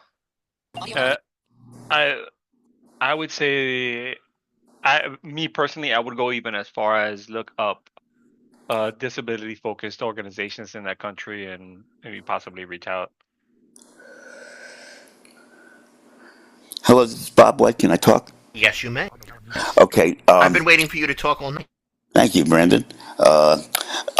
The only time I've been out of the country on my own was when I had usable vision, and there's a big difference between having some usable vision and having really practically next to none. Certain countries, for example, in Europe, a lot of people know English anyway when you get there, and so forth. So you'll actually find people to understand you. But then there's other countries that don't. I have a friend who just came back from Japan. So there's very few people there speak English, and so he was fully sighted too, and so he always felt like he needed somebody to translate for him. I'm just going to suggest that if you're blind, not only do you have a visual disability, but you also have a communication problem, and now you're dealing with a double disability, and you may want to, depending on the country, you may you may just say, I need sighted assistance as soon as I get off the plane, with somebody that speaks English. I'm sorry, I don't have any more answers than beyond that point. This is Judy, and some of the things you can do if going in a country, at least learn how to say hello to people in different languages, and that will give the person the attention. And learn to say a few things if you can practice in different language, like maybe the bathroom, and also a little bit about the country if you can. But it's good to actually, when people tell me how to say hello in their language, I usually write it down and put it in, separate it so I can know how to say it. I do have a speech problem as well as legally blind, but I try to at least speak, because when you speak to somebody, like if you say prevail or ni hao or some of that, somebody is going to get your attention just by speaking to them in their language. The phones too are great. I mean, because you could translate a lot through the phone. Google Translate, stuff like that. Can I add something quickly? Because it's Miriam. Yes, go ahead, Miriam. On December 9th at the Haskell Library between 7 and 9, they're having a webinar on travel tips. So some of them may be helpful. I don't have their link, but you could call them and they could send it to you. And I'll just very quickly, I don't know the quality of it, but it's coming up. It's free. I would say give it a chance. It's say we'll explore apps. Oops, I kind of lost the link on my phone. I'm sorry. Not to worry, I have it, and I will actually be including it in the resources that we send out with the presentation. So thank you for bringing that up, Miriam, because I now will remember to add that. So we have a bunch of resources that are going out with the presentation. We have the recording for those who miss it. We have any information that we find additional that we want to add on, and of course now that. So that's another resource. And I did, to some of you who are on some of the lists I'm on, I did forward that to everybody in case anybody was interested. So it is available there. If you didn't find it, I'll forward it again. But sorry, did you say high school? Like the Andrew Haskell Library. Can I tell you something unrelated? I mean, yes, related, but not. We library hopped this year, and I went there. It's a great play section for kids. I just wanted to throw that out there. And it's cool because the books have the braille and all that. It's really nice. Okay, that's what I wanted to say. Thank you very much. And if you need the bathroom when you're on the street, they have a good bathroom and a water fountain in the hot weather. I use them for many things. So many good pieces of information that I never would have thought to ask. Okay. Thank you. So, anybody else have any other questions? Because I do want to discuss one more thing before we end, and this was brought up by text earlier to me, and I Okay. never thought to ask it, but anybody have any other questions first? Well, I have some issues that were not discussed, and maybe people have had experience with some of these problems. I can't be upright that long. So when I would travel on a plane, that was an issue. I would ask them when I was making reservations if they could, if there are any seats available, could they sit me next to an empty seat? If I can stretch out, that's just what I needed. Not ideal, but that would get me through the flight. So that was always something. The other option would be buying two seats, which is rather, pricey. I don't think there's a law, and it's not a category commonly understood that people who can't be upright that long. I can't sit that long. I can't, you know, um, just be up that long, but I would travel. And that, I have had issues with it because me myself, just sitting that yeah. straight upright is no good for me. Wow. And if even if the seat, I get some really great flight attendants who are amazing, and then I get some who are just like, absolutely not, you didn't pay for that seat.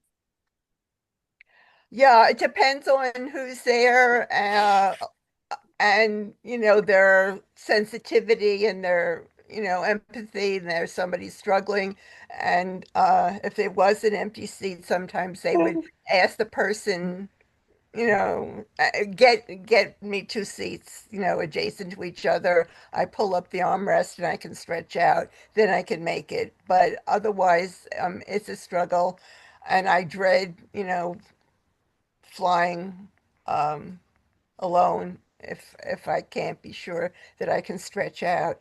The other thing that would be hard for me is getting my luggage up onto that gurney or whatever they call it, where it goes through the X-ray.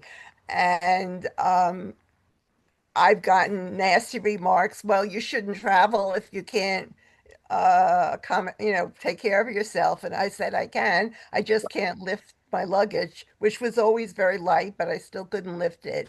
What I just noticed in Paris a couple years ago is that they had a ramp from the floor that went up the gurney, so people didn't have to lift anything. And I'm sure I'm not the only person, would have trouble lifting, and that might be something that we could advocate for that would make traveling easier for a lot of people. What Wow. I would do in the end is usually just look for somebody who looked nice and friendly and healthy, and I'd say, can you just help me lift my luggage? But it's asking for extra help, and if I could have done it independently, I would have preferred that. And I have been treated nastily by staff. You shouldn't be traveling if you can't, do that by yourself. Wow.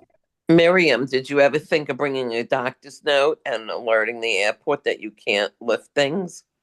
No, and that's a good idea. And actually, I did get a note from my doctor on advice from the DRA, Disability Rights Association, when I told them that I would sometimes get harassed if I was lying on a bench and I was taking up the bench, and why I must be a homeless person, or whatever people thought. And the doctor just said that she has a spinal disability. She needs to lie horizontal for a time period to relieve her back. I mean, I've been harassed at all kinds of places because I'm lying down on a bench to rest my back, and I got a doctor's note. And that's a good idea, though. That would explain things and could just, de-escalate any issue, or make it understandable why I needed help. It's a good Yeah, maybe idea. that would help. Yeah, it did help when I was lying down Hmm. and taking a break in places where, um, you know, others weren't lying horizontal, and they just assumed I was, homeless, drunk, or something like that. I mean, I always have something to read. I look like I'm fairly literate, but that often Well, you know that was old not enough. saying, looks could be deceiving. Yes, but that's a good idea. Thank you. You're welcome. Anything else from anybody before we move on to the last topic? Oh, we have one more hand raised. Tamisha? Yes, I'm sorry. Thanks for everyone who answered my question. So I do research because again, like I'm a very seasoned traveler, but what I was more getting to is if you're in these places and you know the law, right? And the law is going to say that all are welcome and there are people to help. But when it comes to being on the ground with the people, um, is what I'm really asking about, right? So like I knew when I went into Italy, there was going to be people in the airport to help me. But when I pulled up to the airport, you just see a bunch of people going by, right? So I'm thinking more of um, not necessarily the laws about accessibility, but the practice and how people navigate that. Because it took me a while to even figure out where do I go to check in to tell someone I'm here for my flight and I need assistance getting to the gate, right? The signs are in a different language, and most people will speak a different language. Um, and so it's really about those sorts of barriers, is what I was alluding to. Is not necessarily the law itself, but how people are practicing on the ground in these places when it comes to accessibility. Did you call ahead to let them know that you're going to the Italian airport? Well, yes. So when I So purchase they knew tickets, to it's always expect on you. my itinerary, and then you call the airport ahead of time. Well, the airline ahead of time and let them know. So all of that's already taken care of, right? But I mean, like when I actually when my Uber and that's a whole other thing about accessibility. But when my Uber pulls up to an airport, there's usually not someone on the curb that's expecting me to come at 10:08 to get me from this Uber, right? So I need to make my way from the curb inside the airport to someone who can get me to the place I need to go. And sometimes that part is what's inaccessible. Like those little more nuanced moments that are not these blaring accessibility moments, but more subtle things that typically can fall through the crack because there aren't systems in place.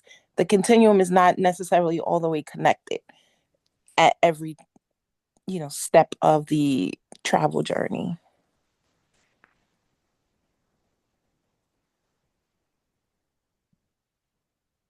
Yeah, I don't know what to tell you on that one. Okay. Good to research that, actually. Well, Anthony, and then we're going. I'm just curious, it's Kathy. But Tamisha, you're saying you get out of the Uber and you don't know how to get inside the building? And that's the problem? To get inside to get help? Well, so that could be one. I've had that experience before, but I mean, when I go into an airport, Yeah, especially if it's an airport I've never been, right? There's usually there's one thing you could use possibly. I don't know if you've heard of Be My Eyes. It's an app. I have heard of it. I know that it's fairly new, so I haven't used it. Right, because maybe you should try that like just in your local area once. Try it out like when you're just going around the neighborhood or something and see how good it works to start learning how it works. And I mean, there's Be My Eyes. There may be a couple other apps too. I'm not, let me see, did Bob White leave? Yeah, because he might know of some others. But I've heard of this one at the Greater New York Council of the Blind meetings, Be My Eyes. And And they also actually, and you Seeing use your AI. phone. Seeing AI. Yep, that's another one. Seeing AI, So that these are describes apps, everything around you. Yeah, these are apps that you could use, but the thing, before you use them in an unknown place, I would say try them out someplace familiar. Like, just going to a store and use them just to see how they work and get, comfortable with them before you go someplace unfamiliar. Be My Eyes has been around for quite a few years now, about Okay. 5 or 6 years now. So Mhm. it's fairly popular. In fact, it's very popular. Right. Because it's free. In okay. fact, we have several volunteers from Adapt that are Adapt members that are Be My Eyes volunteers, and they will tell you that the calls they get from blind people needing assistance are very, very varied, but they're very, people need different kinds of help. So Right. the apps are there to do that. Right. So yeah, I mean, that would be something I'd say take a look at at least to help you out. Another alternative is Ira. You can get a free few-minute call. There are places, of course, too, where you do have free time for that as well, or you can pay for minutes if you need to. Right. Anybody else have any other questions? Because I do want to spend a few minutes on one topic that we, as I said, we didn't have a chance to discuss yet. So.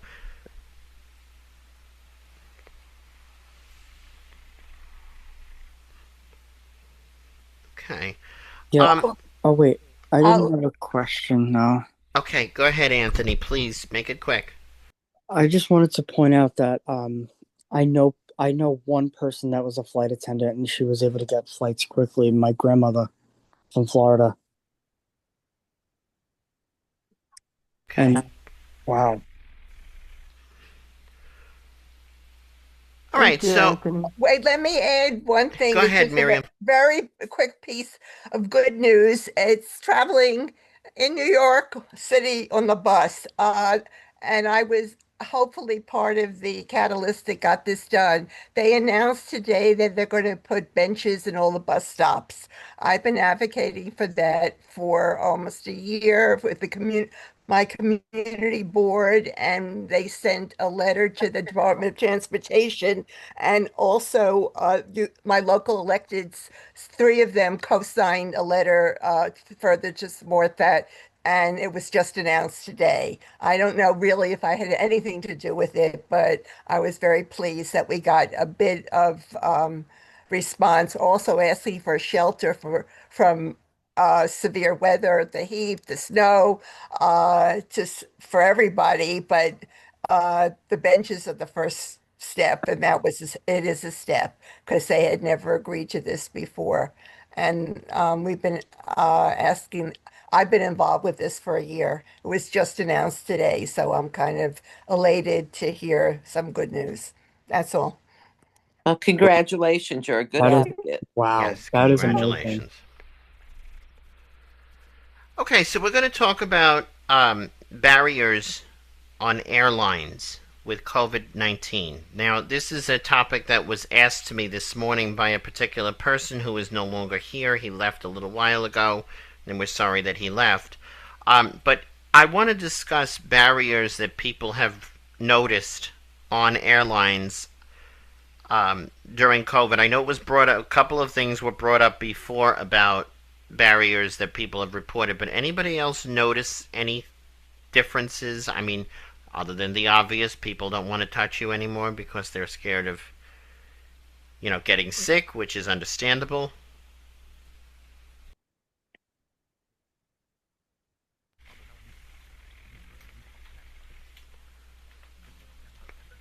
Anthony?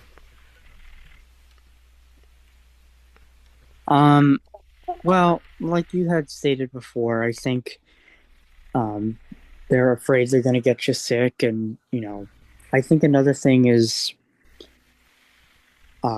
with regards to barriers, I think maybe lack of lack of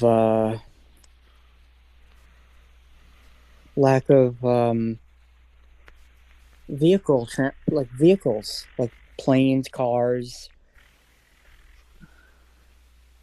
Okay, Chris? I think I did fly a couple of times during COVID, and I really didn't. And of course, it's still kind of prevalent now. But for me, I really didn't notice too many barriers, of course, other than needing to wear a mask literally the entire time in an airport from start to finish. I really didn't, as many times, I think I traveled once during the full onset of it, really didn't see too many barriers that I was able to pick out when I was flying really during the hard part of the pandemic. I know people had brought up in the beginning of all of this, people who are hard of hearing and can read lips, they could not read lips because people's masks were on. It also poses a sound issue for, muffled sound if a person is wearing a mask. As I said, I wish this one person was here. He would be able to explain what he really wanted to discuss, but I think one of the most important things is now things have gotten better with COVID, with traveling, because again, you're not wearing masks. The service is now back to the way it was, with maybe some variation. Yeah. So there are things that are back to some normalcy, but in the beginning of it, I know people had said it was very, very hard to travel as a disabled person, but particularly, I suppose, as a blind person or as somebody who's hearing impaired or deaf, because you're facing different barriers relating to your vision. People don't want to touch you to help you because they want to observe social distance, etc. But again, now it's a lot better. Tamisha?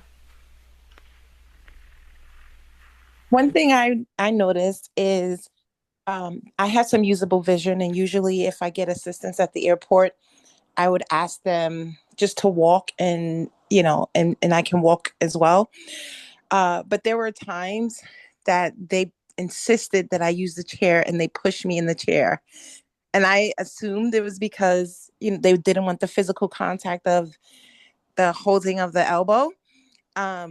So that was a barrier. Well, maybe not a barrier, but I think it was a barrier to my independence because I can physically walk and have enough usable vision to gauge, my immediate space.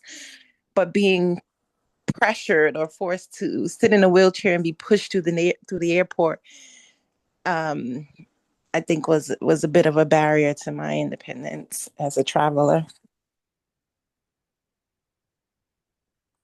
Anybody else notice anything that they I maybe have do. seen? Well, I For want to me, mention everything has something. been Go ahead, Jessica, first. everything, like all the flights and everything is a connection. It's been really hard to travel with direct flight. And that's ever since COVID happened and I asked, like, why can I get a direct flight? They all say it relates back to COVID. I don't know with the way they were scheduling. I don't know if it's the different type of planes that they're bringing um into the different sized airports. I don't know, but I don't know, it seems to be a direct um issue to COVID. Now that's interesting. Mhm. That is It's definitely a interesting. nightmare, and I love to fly, but in that sense of getting direct flights, it's been an actual I was nightmare. going to say, I can imagine that'd be hard. Go ahead, Marilyn. Even before COVID, if you were blind, they would automatically offer you a wheelchair. They used to do that to me all the time, and all my blind friends too. Sit in the wheelchair, and we're like, no, we can walk. No, it's better for you if you sit in the wheelchair. They do that to me too, and it's so irritating. Yeah, it really is, because you're saying, no, I don't need a wheelchair. Just because you can't see doesn't mean that you can't walk. I think it's because they can get through faster. Yeah, for them it's easier, Because we don't have to hold on to them. But I told them, I can walk. Let somebody that needs it use it. And I've told them that many times. Or you get the ones, and I don't know if anybody's had this problem, with language barriers, trying to explain that stuff to them. It's very difficult sometimes to explain. No, I don't want the wheelchair. Just give it to someone that can use it, that needs it, because I'd rather walk, because if I'm going to sit on a plane for an hour and a half to 2 hours, it gets a little, you need to get up and walk around. You need that exercise. Exactly. Yes. And then you But then you you'd know, be they did grateful this for it before after. COVID, so I don't think it has anything to do, you know, with COVID or what happened, because they did this before. I think that they're concerned that if you fall, there'll be a lawsuit of liability if you fall and hurt yourself, and they don't know for sure that you won't because they don't trust, your walking ability, and they're afraid that they'll be sued if you fall. I think that's with any disability too, is they're very, very afraid of, it goes back to an old stigma of, blind, so he must be brittle. Or he must be whatever. Or my favorite, of course, is, oh, he's blind, he must know sign language. No, but I know Braille. We used to get that all the time at the Institute. We were told, people would come in and they would ask us, oh, so you know sign language? No, but I know Braille. This is Bob again. I was told by a person, a meet and assist once. He says, this was in a smaller airport, I forget where. He goes, please, if you don't need a wheelchair, please tell us, because it's more work for us to bring the wheelchair. So usually what I do is I say I need a person, please, no wheelchair. And if they insist, I say, don't, but that's harder for you. I absolutely don't need it, and it's easier for all of us if I don't have it. That's all I say, And I've traveled quite a few times. I've only gotten sat in a wheelchair once or twice. I have only flown once round trip to Texas, and it was during COVID. And actually, I was not offered a wheelchair. At that particular point, I went through JFK and I went into Austin, Texas, and both ways were fine. No wheelchair was offered or anything. The only issue that I could ever say happened, and again, I flew during COVID, so I can't compare before or after. The only notable issue that ever happened on that plane, and it has absolutely nothing to do with me, was the woman who chose the moment when we turned away from the gate to want to get off the plane. So that's literally the pilot came on and he said, ladies and gentlemen, we had to turn back to the gate because somebody on this flight chose this moment to want to get off the plane. Does anybody else want to get off this plane? I also want to mention one other thing, which I don't do enough of. I think at the beginning, if I like stairs and escalators because it's faster than using an elevator. So if you can apprise, inform them of that as well, I think that helps. The other issue, we'll bring this up, is bathroom. I usually get a female meet and assist, and of course can't accompany me into the men's room. Now, that's never been a problem for me. I don't know if it's been a problem for anybody else, but I have an interesting story. I was actually once traveling with a sighted friend who's from Jamaica, and this must have been a cultural thing. I had to use the bathroom, and she walked in with me to guide me to the urinal. And the other guys they're grumbling, what are you doing here? And she's like, what's their problem? So anyway. That's interesting. So.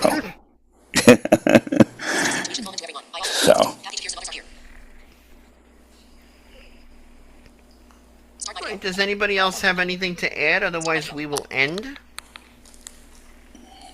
20 participants. Button. Start button. Mute my audio. The meeting is mute my audio. Right. Well, on behalf of I ADAPT, think another thing to request is talking elevators too. Yes. Well, talking elevators is one thing, but for those of us who read Braille, actually, I'll tell a quick story about that.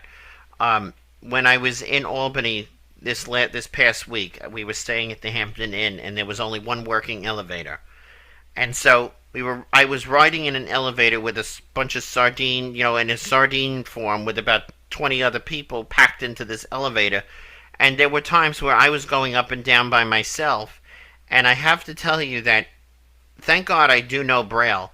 Because if you're not paying attention to where the elevator goes and what floor it's on, because usually I have a pretty good sense of that, where I can, hear the beeping when it gets to floor after floor after floor. Uh-huh. the elevator goes so fast you can't even really pay attention because people are I moving know. around and whatever. So I have thank God I could do this, because if I didn't want to ask somebody what floor, I could just stick my hand out the door and read the sign.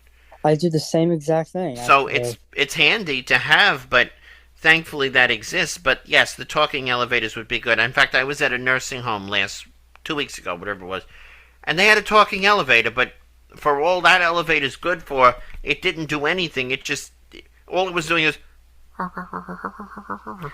that doesn't work very well. Oh my god, that's so annoying. I could not understand a word it was saying. All I heard was. Yeah, it was like glitchy.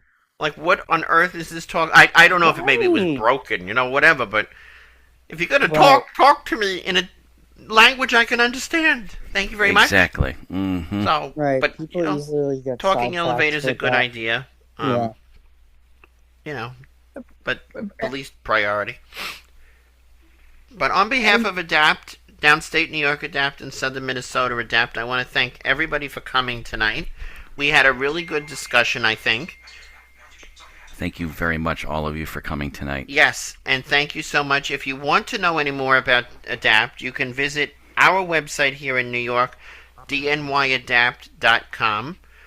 You can contact us at 631-333-6229. Again, I'll send this all out. Or you can email us at dnyadapt@gmail.com. We'll also put some information in about how you can be part of us and how you can connect with us. And Minnesota is the same setup. Their website is smnadapt.com, and theirs is smnadapt@gmail.com. We also do have a phone number as well. If you want to get a hold of us by phone, it's 507-594-8779. So on behalf of all of us here, our panel, our speakers, I want to thank all of you for being here, and it was a pleasure, and we'll hope to do this again next year. Have a good night, everybody. Take care, everybody. Have a good day, Jose. Bye. If he's still on.